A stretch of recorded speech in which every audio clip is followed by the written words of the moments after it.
जंग दो देशों के बीच शुरू होती है, लड़ते कई देश हैं और आखिर में कोई और जीत जाता है। ईरान जंग में कुछ ऐसा ही होता दिख रहा है। जंग भले ही अमेरिका और इजराइल की ईरान के खिलाफ थी, लेकिन इस जंग की चपेट में सभी खाड़ी देश आ गए। लेकिन आप ये जानकर हैरान हो जाएंगे कि इस जंग में भारत और रूस को जीत मिल रही है।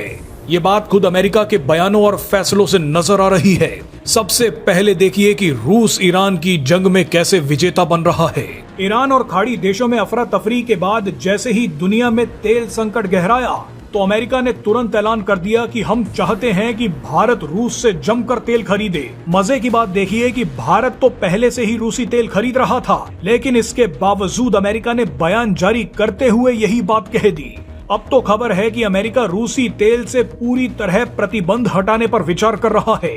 हालात ऐसे हो गए हैं कि दुनिया के कई देश अब तेल के लिए रूस से संपर्क कर रहे हैं। हैरानी की बात देखिए कि जो रूस अभी तक दुनिया भर के देशों से ये रिक्वेस्ट कर रहा था कि हमारा तेल सस्ते दामों पर ही खरीद लो, उसी रूस ने अब डिस्काउंट वाले तेल को प्रीमियम पर बेचना शुरू कर दिया है। यहाँ तक कि रूस भारत को जो तेल बेच रहा था उसके दाम भी बढ़ा दिए गए हैं। स्थिति ऐसी आ गई है कि रूस अब उसी देश को तेल बेच रहा है जो ज्यादा बोली लगा रहा है। जंग के बीच डोनाल्ड ट्रंप ने रूस को बहुत बड़ी ताकत दे दी है।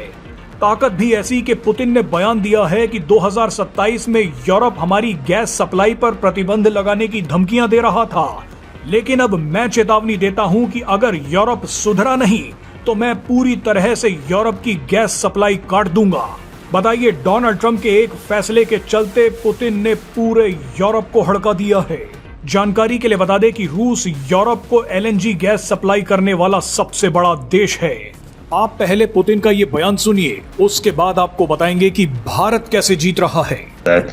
EU countries from 25th of April plan to impose additional restrictions on Russian LNG and energy, all the way to imposing a complete ban on such supplies in 2028. In this regard, I've already instructed the government to evaluate the possibility of stopping energy supplies to the European market without waiting for the door to be shut in our face. And those volumes will be shifted to other markets that are more interesting and promising to us. Right now, the market situation is developing in such a way that if we make this transition right now, if we shift to markets that really need increased supplies, we will get a stable foothold there in markets where there is reliable demand and where there are reliable long-term relations. The states that are building long-term relations with Russia, constructive relationships with Russia. बहरहाल भारत इस वक्त वो इकलौता देश है जो एक ही समय पर अमेरिका, ईरान, रूस, इजराइल और सभी खाड़ी देशों के संपर्क में है। अमेरिका के बड़े बड़े अधिकारी टीवी इंटरव्यूज में जाकर ये बयान दे रहे हैं कि भारत अगर रूस से तेल खरीदता है तो इससे अमेरिका को भी फायदा होगा और पूरी दुनिया को भी। भारत में संयुक्त अरब अमीरात के राजदूत ने एक इंटरव्यू के दौरान कहा है कि अगर पीएम मोदी इजराइल से बात करें तो पूरे मामले को शांत किया जा सकता है। अब रिपोर्ट्स बताती हैं कि पर्दे के पीछे भारत ईरान, अमेरिका और इजराइल के साथ मीडिएशन भी कर रहा है। भारत इसी समय पर रूस का तेल भी खरीद रहा है और आप ये जानकर हैरान हो जाएंगे कि इसी समय पर भारत की एक बड़ी कंपनी ने पहली बार अमेरिका में एक बड़ी तेल रिफाइनरी खोल दी है। डोनाल्ड ट्रंप ने खुद ऐलान करते हुए बताया है कि 50 साल बाद अमेरिका में कोई ऑयल रिफाइनरी बन रही है और वो हमारे दोस्त भारत की एक बड़ी कंपनी बना रही है।